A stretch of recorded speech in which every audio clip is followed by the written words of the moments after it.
Olá, olá, meu nome é Gabriel Guarino de Almeida, eu sou artista marcial, educador e antropólogo e trabalho com o ensino de Kung Fu, Tai Chi Chuan e defesa pessoal, autodefesa para mulheres, além da minha carreira como professor universitário, onde eu leciono disciplinas que vão da antropologia da aprendizagem, antropologia do corpo e também questões que envolvem cultura e filosofia chinesa.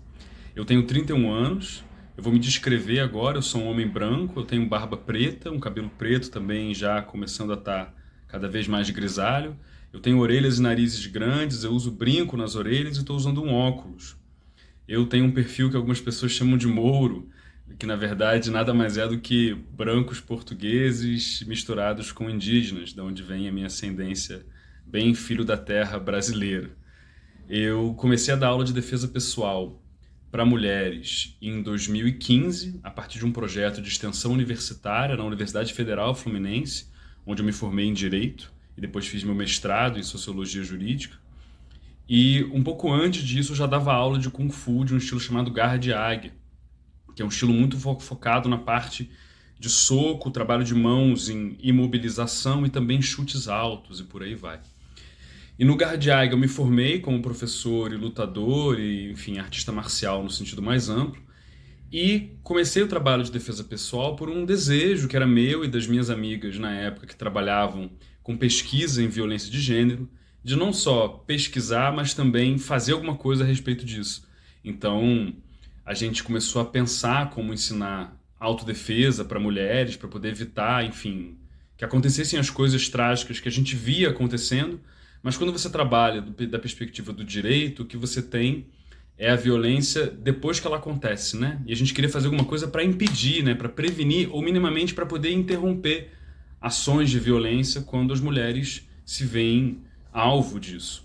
Então a gente montou, né, a ideia de um projeto de extensão universitária, ou seja, de quando a gente pega o conhecimento que a gente está cultivando na universidade e leva para fora do campus. E a gente começou essas oficinas. E como eu já trabalhava com o ensino de arte marcial, para mim não fazia sentido fazer como a gente faz numa aula normal de Kung Fu, que a gente tem uma aula estruturada em faixas, né, um currículo muito bem hierarquizado, porque eu não posso esperar 2 anos para poder te ensinar a saída de proteção contra a faca se você está com medo de um ataque de faca agora.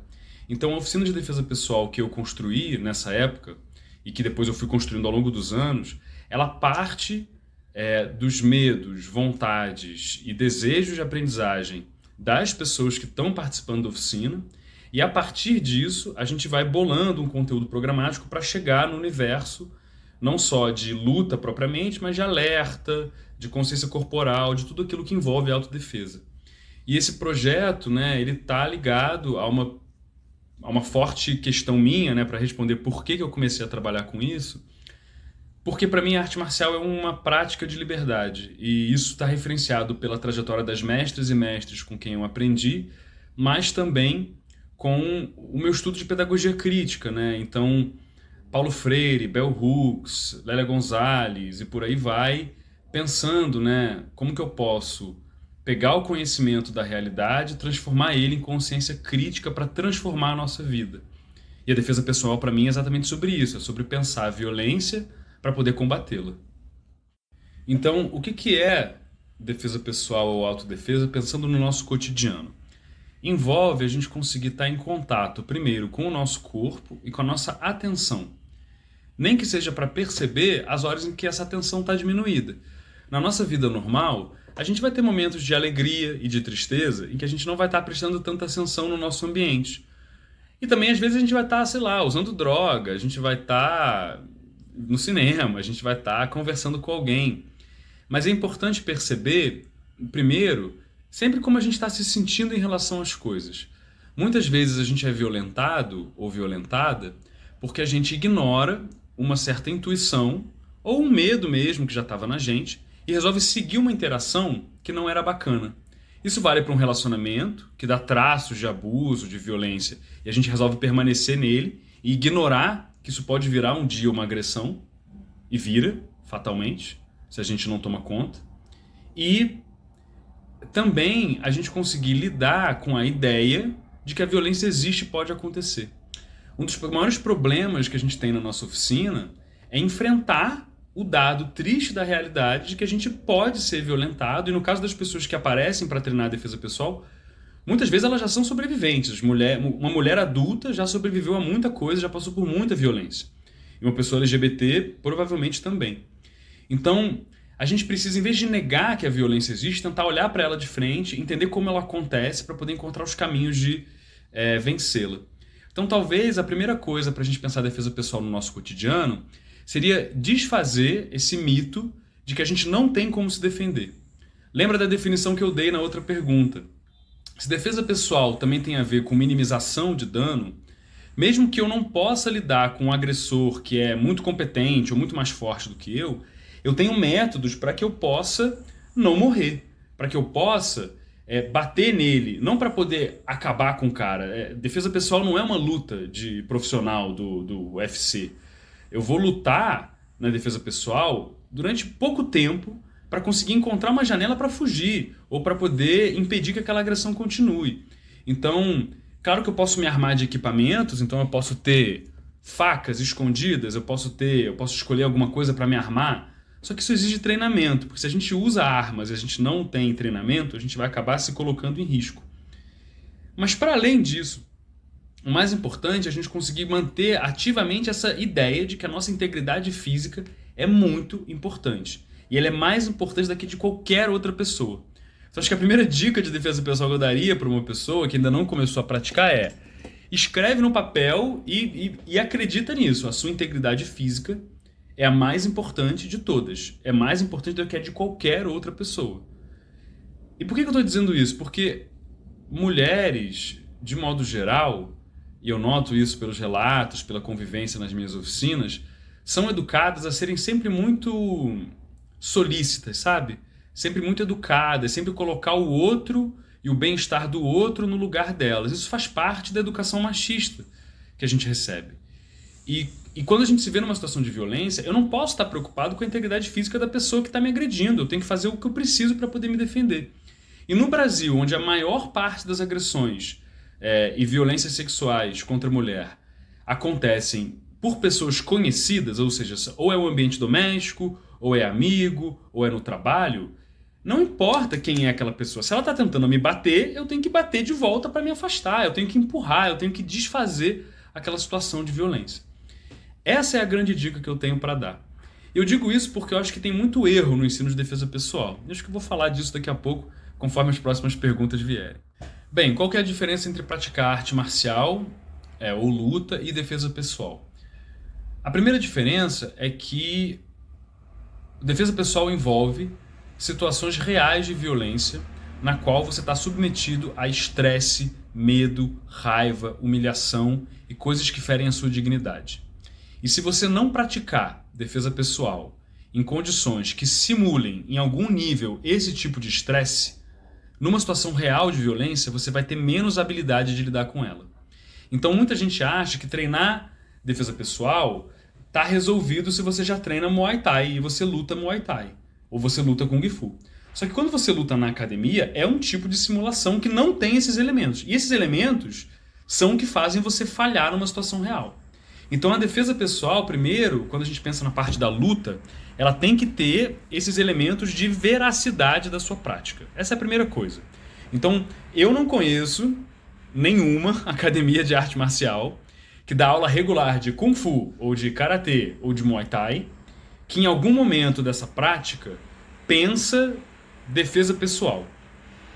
Em geral, as academias de arte marcial chamam de defesa pessoal imobilização, chamam de defesa pessoal técnicas para você poder fazer alguma coisa meio no jeitinho para poder evitar um agarrão. Isso não é defesa pessoal. Isso aí é técnica de imobilização, é outra coisa, né? Ou pelo menos não é na perspectiva que eu estou trabalhando, né? Essa é a primeira coisa. A segunda coisa é que defesa pessoal envolve falar de violência. E se a gente não reconhece as causas sociais da violência, a gente não vai aprender a lidar com ela. Eu vou dar um exemplo. Você vai entrar numa aula de arte marcial, porque você tem medo de andar na rua de noite. Aí você começa a treinar e você se sente cada vez mais confiante com o seu corpo, você é uma boa lutadora e por aí vai.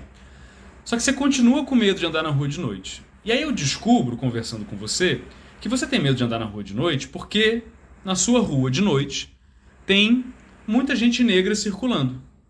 E você tem medo de gente negra porque você é uma pessoa branca racista. Ou seja, você só vai se libertar desse medo quando você endereçar as suas paranoias raciais de pessoa branca. Então, que aula de arte marcial, de luta, de esporte de contato a gente fala desses assuntos? A gente não fala, né? Então as oficinas de defesa pessoal, elas têm muito tempo dedicado a conversar e ouvir sobre medo e violência para poder desfazer certas ideias equivocadas que a gente tem sobre o que de fato é violência e como ela acontece na nossa sociedade. Isso exige pesquisa por parte de quem está ministrando o curso. Pesquisa essa que, em geral, não está nos currículos de formação de professores de arte marcial de luta, está no currículo de formação de professores de defesa pessoal e está em outro lugar. Então a gente precisa falar sobre violência para poder pensar a violência e combater ela. Do contrário, a gente vai começar a colocar para frente vários estereótipos que não só não cuidam da gente, como ameaçam outras pessoas. Porque se você dá aula de defesa pessoal e você ensina a pessoa, quando ela é abordada por alguém, ela puxar uma faca e esfaquear alguém, você está criando um pequeno grupo de extermínio supremacista branco. Porque no Brasil, as pessoas paupérrimas, que em geral são pretas, indígenas, estrangeiras, e você agora acha que você tem que se defender delas, agredindo elas com um nível letal de força toda vez que você é abordado, e você não fala sobre desigualdade social em defesa pessoal, você tá criando um corpo capaz de se defender e de causar dano em coisas, na verdade, que não são tão ameaça assim. Então, essa seria a segunda diferença entre defesa pessoal e arte marcial. E a terceira, ela é simplesmente didática. A arte marcial é um caminho infinito de trabalho. Então, sempre tem alguma coisa para a gente poder melhorar, e o que a gente quer é melhorar o nosso corpo por completo.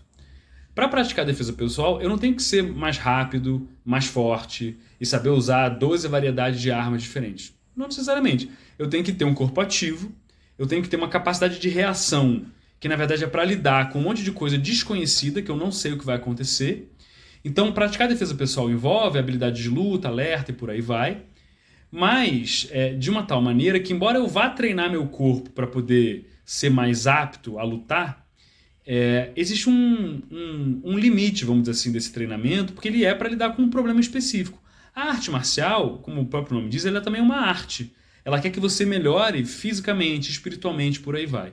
Então é comum que a arte marcial apresente um caminho didático que não está preocupado com os problemas reais da violência. Então, vamos supor, na minha aula de Kung Fu, tá? Você só vai começar a fazer luta depois de, sei lá, uns 6 meses de prática. E vai ser uma luta para você muito devagar ganhar habilidade de luta. Só que se você está querendo praticar defesa pessoal porque você tem medo de apanhar ou porque você já apanhou, não dá para esperar 6 meses para te ensinar a se defender, né? Então a defesa pessoal, o caminho didático dela é baseado no problema. E na defesa pessoal é baseada no currículo. E aí é diferente, né? Acho que talvez essa seja a maior diferença do nosso aprendizado, eu acho. E que talvez você vai chegar numa faixa preta de arte marcial e você nunca vai ter passado por esses tópicos que eu falei. Sobre abordagem, alerta e por aí vai.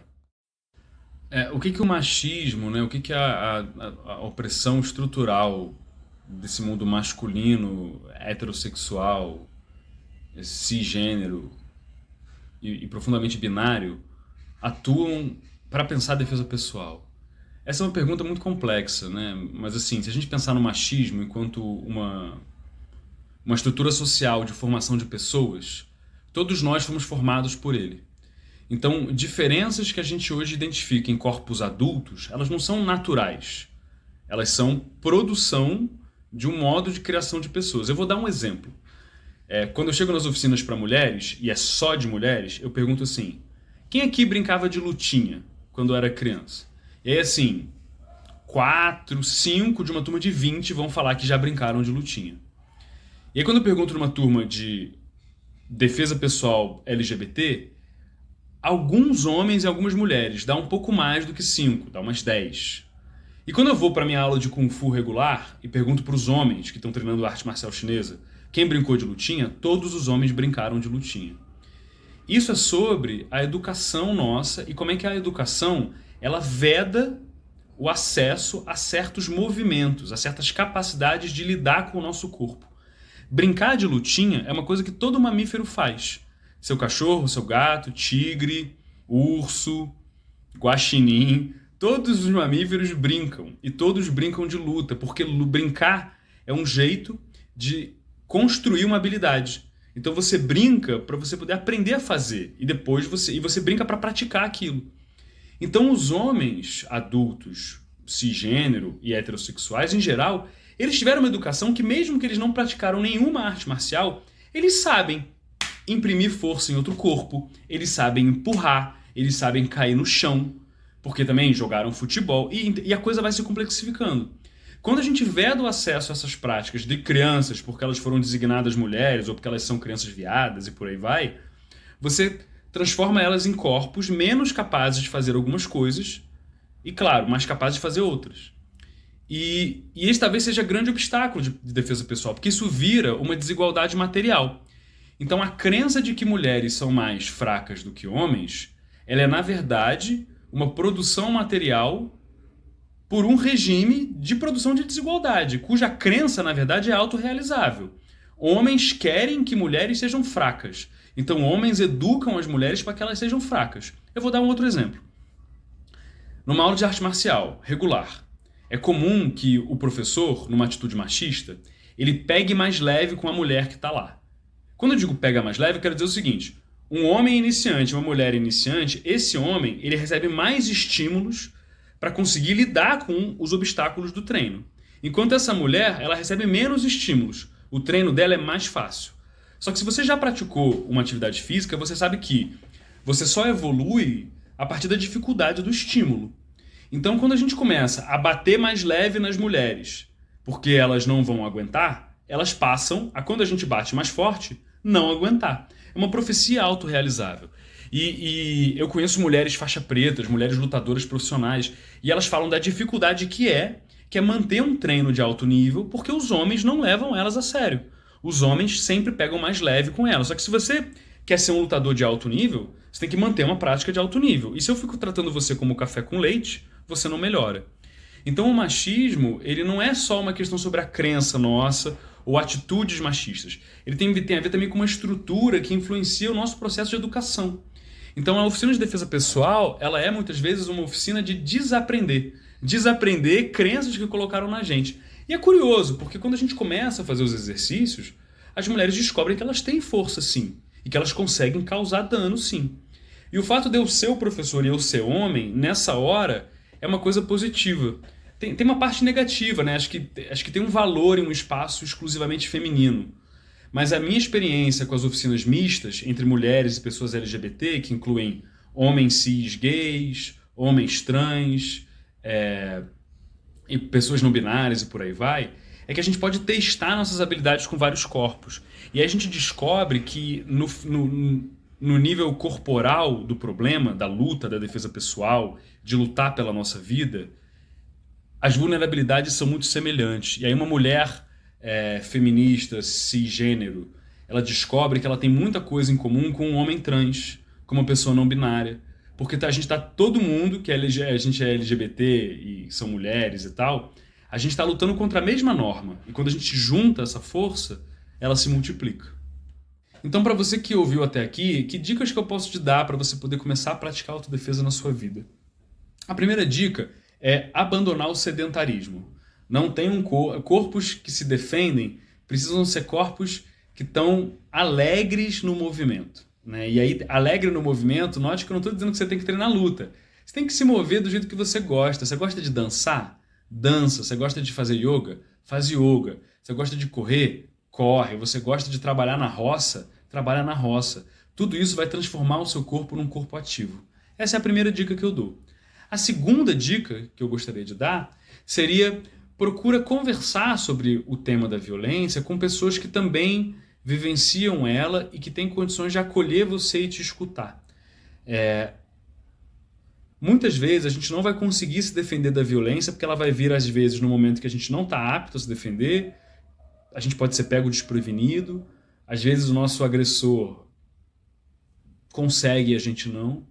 E o que vai fazer diferença no processo de lidar com a violência depois não é tanto a nossa capacidade de lutar ou se defender, mas a nossa capacidade de ter acolhimento e de encaminhar processos de cura a partir disso.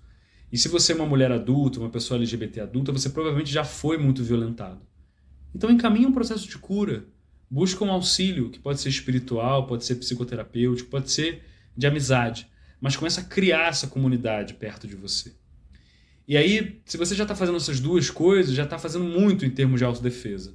E agora sim, procura um curso de defesa pessoal. Vem fazer as nossas oficinas. E se você não encontrar um curso de defesa pessoal, começa a praticar uma luta.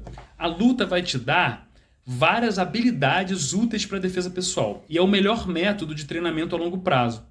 E por quê? Porque defesa pessoal é meio chato de treinar, né? É sempre muito intenso, muito violento, muito frustrante. É sempre muito... Eu, Gabriel, que estou treinando isso, a defesa pessoal está sempre colocando a gente no limite do que a gente consegue fazer e não consegue. Enquanto a arte marcial ela tem um aspecto mais lúdico, mais gostoso da aprendizagem. Eu, Gabriel, pratico o Kung Fu tradicional, porque o Kung Fu tradicional, para mim, ele tem uma variedade grande de práticas, então eu estou sempre querendo praticar. Porque no dia que eu não quero lutar, eu quero meditar. No dia que eu não quero meditar, eu quero usar armas brancas. No dia que eu não quero usar armas brancas, eu quero fazer as sequências longas de movimento, que a gente chama de Tao Lu, né? Os Lu, os caminhos marciais, que a gente vai fazendo os movimentos no ar. Então, sempre tem alguma coisa para eu fazer.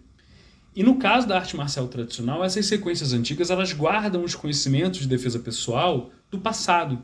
Então também tem uma pesquisa muito bacana para poder se fazer a partir daí.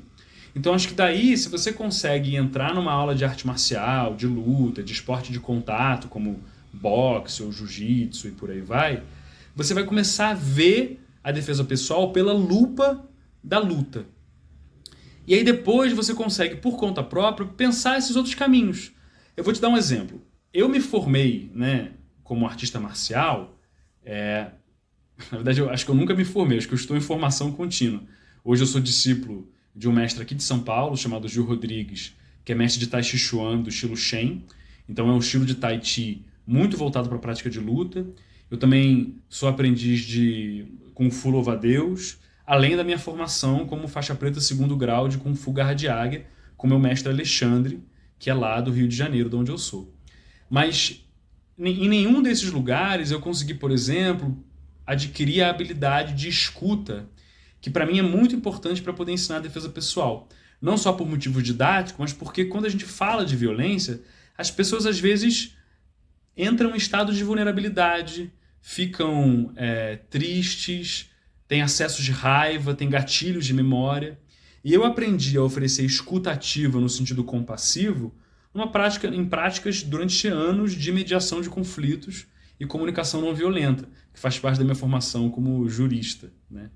Então, eu estou dando esse exemplo para poder te dizer que você nunca vai encontrar um local completo que vai te oferecer tudo o que você quer saber sobre a sua prática. Ela é uma construção que é sua. E você tem que encontrar no caminho as mestras e mestres capazes de, vamos dizer assim, te dar as dicas de onde você pode caminhar.